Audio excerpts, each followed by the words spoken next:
Welcome back to Stories Round the Table with Hudson and Joni. Today, we delve into a pivotal era in country music history, a time when tradition met innovation and a new sound began to take shape.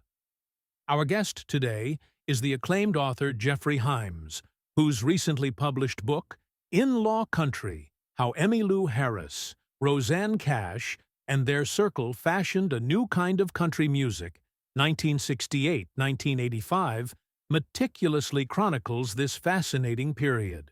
Through insightful interviews and deep research, Geoffrey Himes illuminates the close-knit musical community surrounding icons like Emmylou Harris, Rosanne Cash, Rodney Crowell, Guy Clark, Graham Parsons, and many more.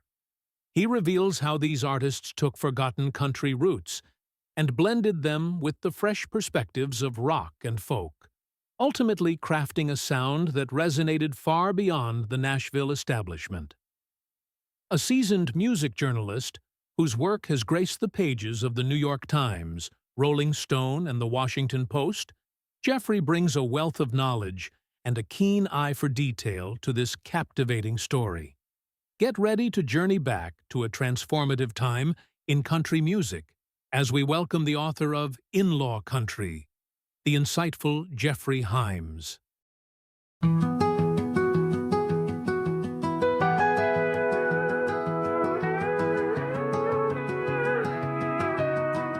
In the heart of country music's timeless tradition, where stories are woven into the very fabric of our souls, gather round the table for a journey into the heart of the songs, the singers, and the stories that define our world.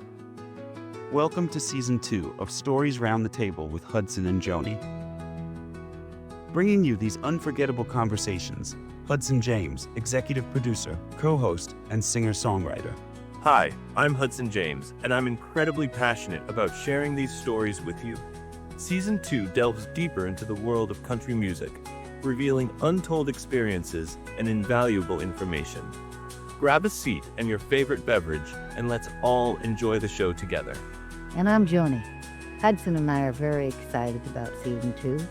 We're going to introduce you to some wonderful new guests who will share their story about where they came from, how they got their start, and what inspired them to follow this incredible journey in country music. Joni Himes, executive producer, co-host, and singer-songwriter, a true icon of Western music. Her impact on the genre is undeniable. She's not just a singer, she's a storyteller, a keeper of the Western spirit. Her contributions have been recognized by the most prestigious organizations in Western music.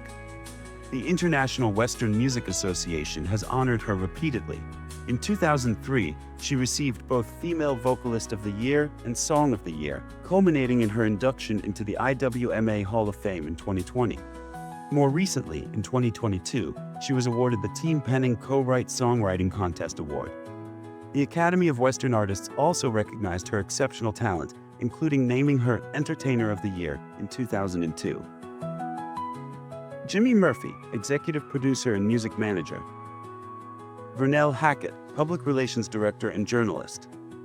In the heart of Nashville's vibrant music scene, she's a fixture, chronicling its history and shaping its narrative. Her byline appears in respected publications, including American Songwriter, and she has contributed to major news outlets like Reuters. From covering the CMA Awards to in-depth artist interviews, she's a respected voice, capturing the essence of the music, the stories behind the songs. Hello, listeners. This is Vernell Hackett, your public relations director. We've got a fantastic lineup of guests this season, and we can't wait for you to experience these authentic conversations. Get ready to pull up a chair. Jonathan Svoboda, social media executive. And Brett C. Burks, producer and singer-songwriter. Join Hudson and Joni as they sit down with the legends and the rising stars, sharing the tales behind the tunes, the laughter, and the tears that shape the soul of country music. Produced by the Story Weaver Studio. Geoffrey? Hello. Hello there. How are you? Welcome. Glad to be here. Good. Good to have you, that's for sure. Well, I even get to say, I'm excited to talk with you, Geoffrey. You have quite a story and sound like a really interesting guy. Well, thank you. Welcome to Stories Around the Table with Hudson and Joni. Yeah, glad to have you on the show today, Geoffrey, and we're very excited to talk with you about some of the things you've done and some of the people you've met, and certainly about the books and the things you've written. Quite a story. Do you mind just kind of starting from the beginning and telling us how this all kind of came about? Did you always love to write, or are you like a history buff, or just interested in the different folks? How did it all start for you, Geoffrey? So I've been a freelance music critic since 1975. This is a long time ago. And a few people has made a living at it. I wrote for the Washington Post for many years regularly. I've written for the New York Times, Rolling Stone, No Depression, Country Music, Bluegrass Unlimited, Jazz Times, Downbeat. On and on the list goes. And I'm interested in everything in music, from Dolly Parton to Ornette Coleman. But country music is one of the things I really like a lot, and I've written about a lot. And one of the things I found myself writing a lot about is this group of artists that are the focus of my book, who are Emmylou Harris, Rosanne Cash, Rodney Crowell, Ricky Skaggs, Guy Clark, Steve Earle, Townes Van Zandt.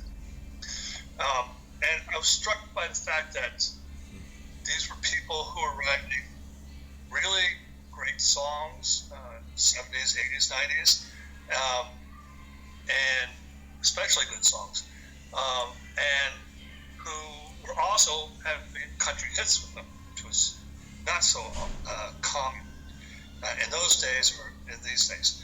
I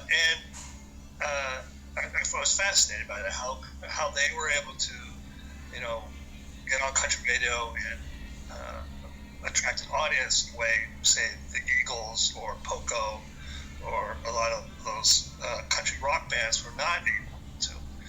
But then, as I started writing more about these people and interviewing them and seeing them in concert a lot, I realized how closely connected all these people were to one another.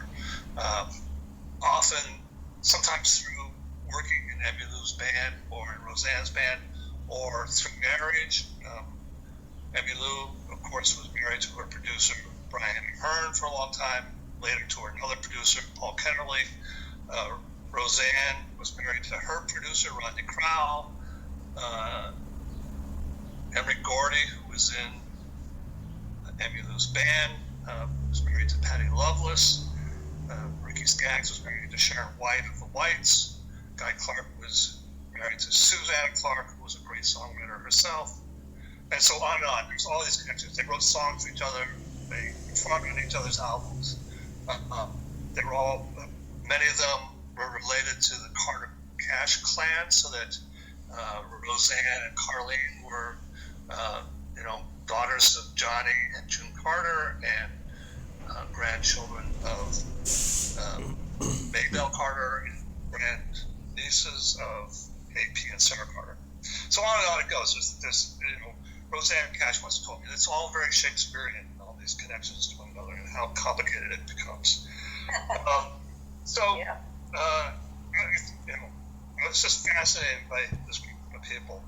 And, that's for sure. Yeah. Yeah. And I decided I wanted to write a book about it. And I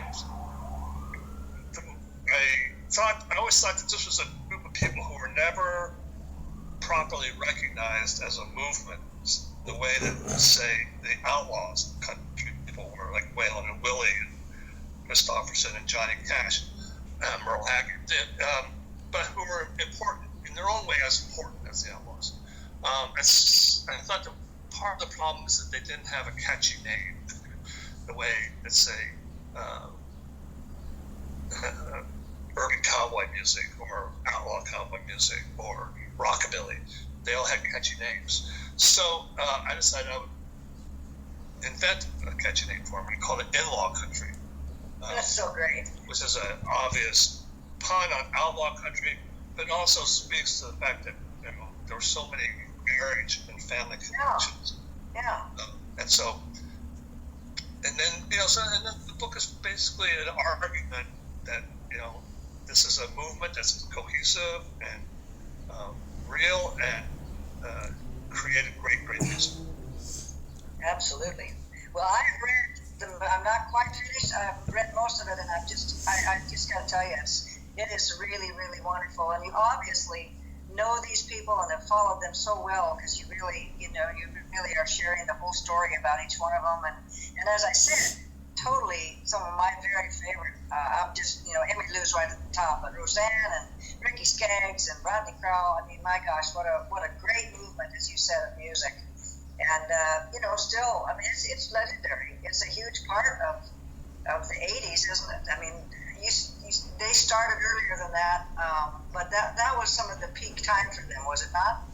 That's true. Emmy Lou started to kick things off in 1975 when she put out those two really spectacular albums, Pieces of the Sky and Elite Hotel. And so Rodney was part of the band that toured behind those albums, and then when Rodney went off to try a solo career, Ricky took his place in Emmy Lou's band, and these people worked closely with Emmy Lou, and they also worked with Brian Hearn, her producer, very closely. So there was this sound that sort of carried over when Ricky and Rodney started producing their own records, and it blossomed from just this one artist, Emmy Lou, into a constellation of artists that had a lot in common. Absolutely. Oh my gosh, I've been hogging here. Hudson, go ahead. I was going to ask, can you go into a little bit about how the writing process for a book goes, how long it takes to write the book? And that's something I don't really know too much about. I'm sure you don't just whip the book out in like 30 days. No, you can. It's that kind of a book, but this wasn't that kind of book. This one took a long time, not because it was hard to write, but because I was still a full-time journalist and had trouble finding time to work on it. So it took a long time. It helped. I thought it was going to be easy because I had already written about these people a lot, but the more I got into the writing, I kept thinking of things to say, and it became longer and longer, more complicated. One thing you'll notice when you get to the end of this book is that it's only the first half of the story. It ends in 1985, and there's a volume 2, which is mostly written already, ready to go if we sell enough copies of this one. Because, we get up to, when things are rolling along pretty well, Emmy Lou's had hits, Roseanne's had hits, Ricky's had hits. We haven't gotten to the trio where Emmy Lou's with Dolly and Linda Ronstadt, and we haven't gotten to Diamonds and Dirt, which is Rodney's album that had 5 #1 singles. We haven't gotten to 1986, where Steve Earle and Lyle Lovett, Marty Stewart all had their sort of debut major label records. So there's a lot more story to tell, but and you can't really generalize when writing the book, because as I was finishing this one, doing the last minute edits on this one, I got an offer to write Willie Nelson's book, and the proviso was it had to be done in 6 months. So I was going to ask you about Willie's book. My gosh, that had to be a story to write. And did you actually get to sit down and visit with Willie about it before you wrote it? So anyway, I agreed to do it. I did do it around 6 months. So you can't generalize how long it takes for me to write a book. This is a kind of different Willie book than a lot of them. He's written 2 full-length autobiographies, and there's a great biography of him by Joe Nick Potosky, and Willie's written half a dozen books himself. It's been a lot of books. So I didn't want to duplicate what had already been done. So I took a different approach and decided to tell his story through his recordings. Oh. And so we go from the first singles in the mid-50s to the albums that came out last year and this year. And it's not a discography. It's not a picture book. It's a story about his music and how it evolved through the recordings. I'm really proud of it. I think it's an important book. So. Oh my goodness! Yeah, what a neat way to go! A neat concept that nobody else has done anything like that I know of. I'm excited to get a copy of that as well. Yeah, there's 150 albums we talk about in the book. So. Wow. He's had that many, huh? Yeah. Well, some of them have been issued in different forms, but 150 real albums, put that way. So, the strange thing is that when I started writing the book, I realized that I already owned about 120 of them. So. Oh my goodness!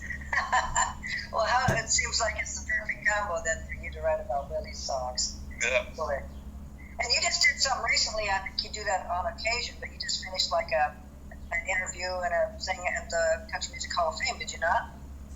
Yeah, this was the In-Law Country book was published by the Country Music Hall of Fame in conjunction with the University of Illinois, and so they were very supportive of the book, and they wanted to do an event with me at the Hall of Fame. So this was in I guess late February, and it was in the Ford Theater, which you've probably been to, and it was me and my editor Paul Kingsbury, who was a former journalist, and Rodney Crowell. So the three of us sat and talked for 90 minutes about the book and that time period. There was good crowds, a couple of famous people in the crowd, and it was just a great day for me. So. My goodness, yeah, what an honor. Very well done. Great. So what's on? I mean, do you think you will do it? Are you already in the works, the second volume to the In-Law Country? Yeah, as I said, it's mostly written. I mean, it's to be polished up and cut down a little bit, but it's basically there. And it'll probably go into at least the late 90s, maybe over into the 2000s. But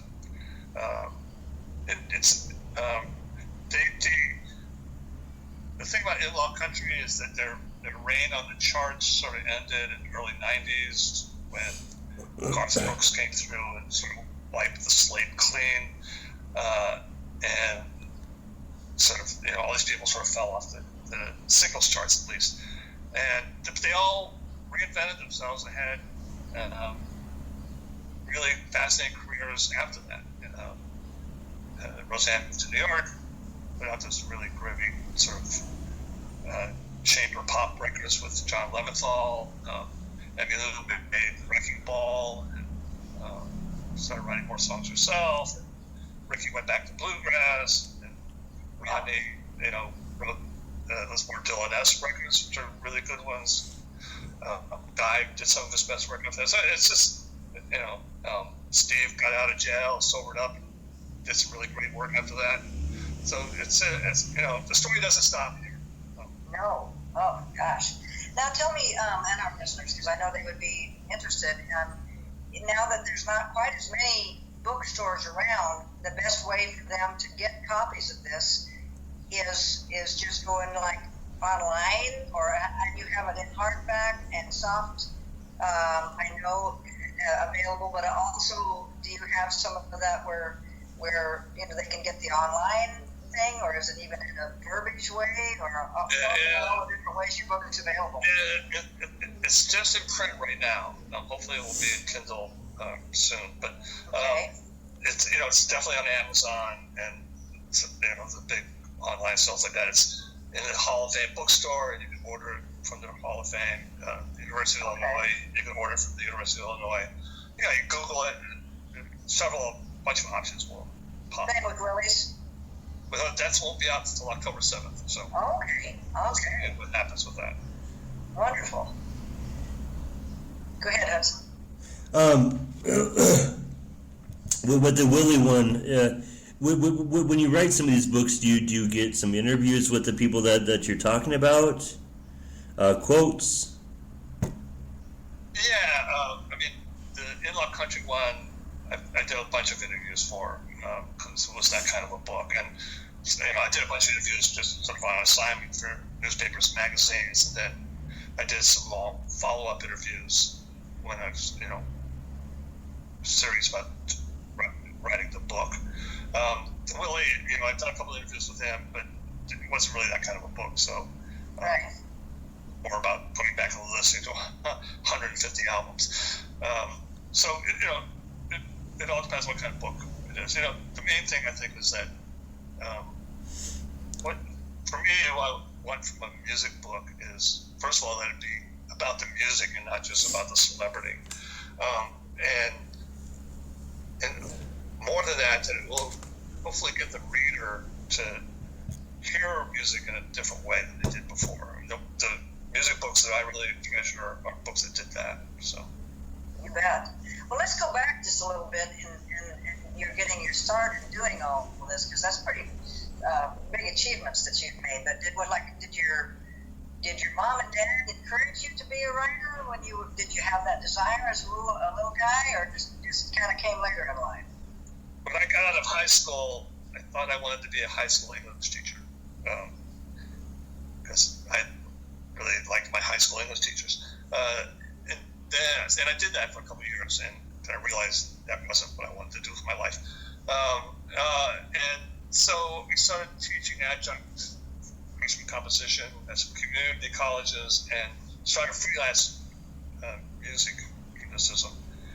And turns out I was pretty good at it. People kept giving me assignments, and eventually the teaching petered out, and I became a full-time freelance writer.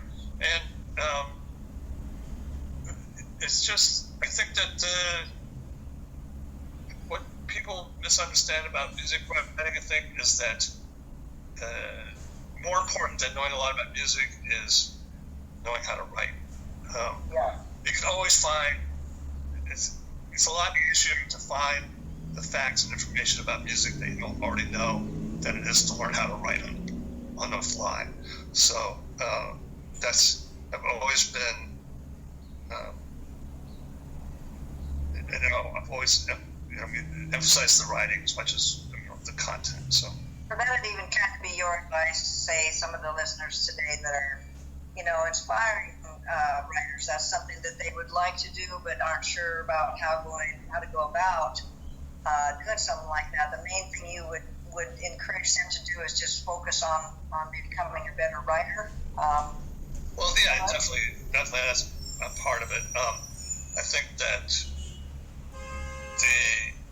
when I was in college, my poetry teacher told me that you should read 20 poems for every poem that you write.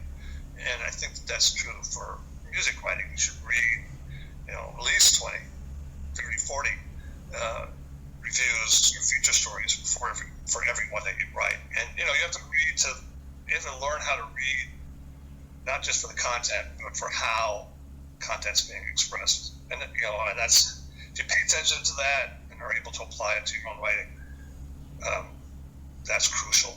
I think the problem is that when I was, in my 20s, there was a lot more opportunities for paid writing than there are now. The newspapers were fat, magazines were fat, the music industry had tons of money to spend on advertising, and that made music magazines fat. And so there was a lot of work to be had, and you could earn money while you learned your profession. Today, that's not true. I mean, the magazines and newspapers are closing, people are shrinking. The online world is expanding, but it doesn't pay very well, if at all. So I've told my students sometimes that it's never been easier to get published. It's never been harder to get paid. It's never been harder to write something that gets remembered.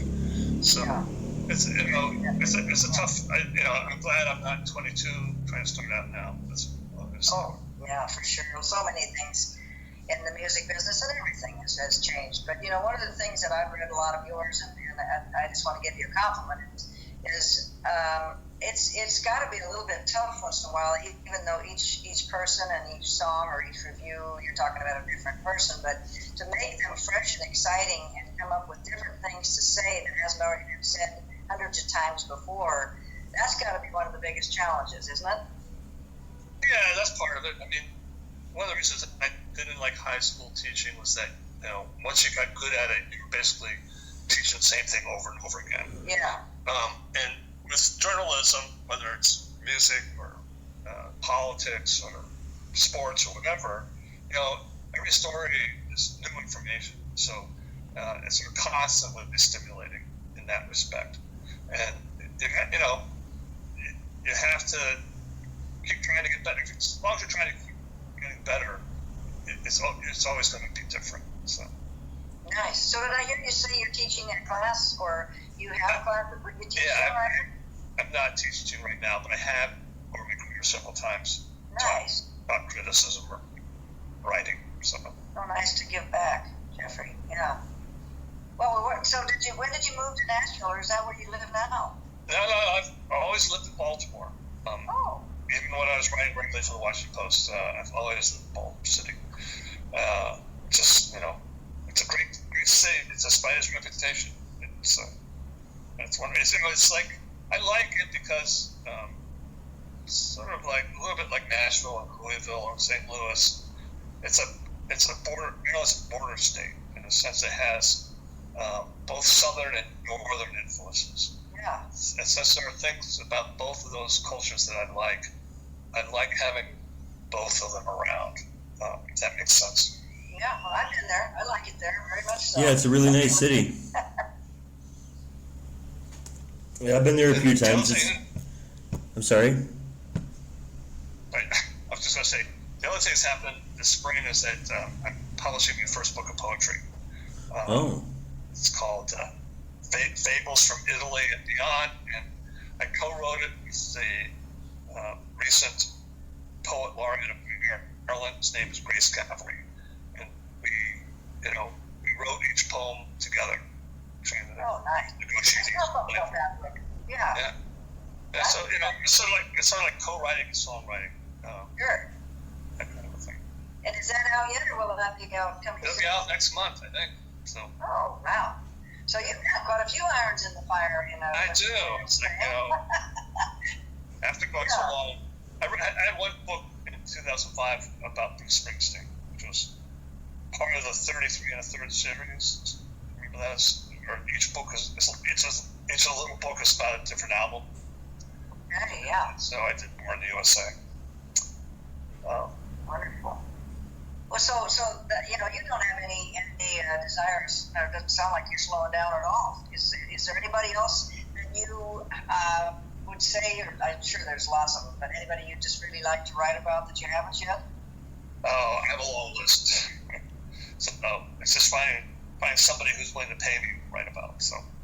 Well, that makes sense. Absolutely. Very good. But I think this log country thing, I hope that my book gets people to think about country music history in a different way than they have. They won't just sort of gloss over those people, but pay them more attention. I think that they create about an important body of work, and it wasn't just the lyrics that were important. I think the sound of those records that they had was very distinctive, very different from the outlaw country, different from the California rock movement, different from the urban cowboy movement. It was a sound of its own, and one of the things I wanted to do in this book was to pay as much attention to the sound of this music as well as the words, the lyrics of them. And a lot of the credit goes to Brian Ahern, who's a guy from Nova Scotia, who produced hits for Anne Murray, and after Graham Parsons died, Warner Brothers invited him to come down and produce this new artist, Emmylou Harris, who had been singing with Graham Parsons. And so he came down and he created a sound that's it has an amazing clarity, so that you can hear every instrument. You can always hear what he wants you to hear. The lyrics when he wants you to hear the lyrics, the mandolin when he wants you to hear the mandolin, the fiddle when he wants you to hear that, and as I said before, Rodney Crowell and Ricky Skaggs and Tony Brown and Emery Gordy all worked closely with Brian and went out and sort of became his apostles, spreading the word through country music. Well, that is some wonderful, wonderful people that you named, and it sounds like you have their blessing from each of them that you're talking about in this book. They must all be pretty excited and kind of behind you all the way to promote this book. It sounded like you said Rodney was even at the Hall of Fame. Right. You did together. Yeah. Yeah. Neat. Yeah. He was very, very, very kind to me. Let's put it that way. It was very.